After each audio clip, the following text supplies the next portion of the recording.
ยวหิวน้ำ อันนี้มาจอบกินน้ำเลยอ้าวน้ำอันนี้บ่ได้ปั้มใส่มีน้ำผดผักวันนี้มาเบิ้งในอากาศร้อนแหงทุกคนผักตุยเย่กันหมดแล้วโอ้ยไม่อย่างวะนี่นะคือเป็นเดี๋ยวนี้เหรอ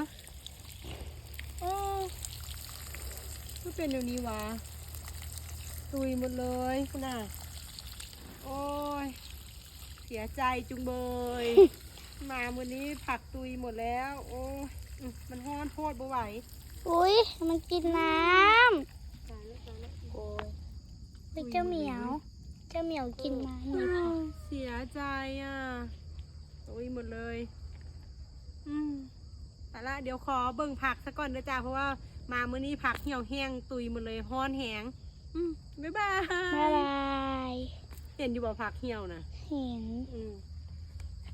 ถ้าน้องมันไม่ได้ตายนะ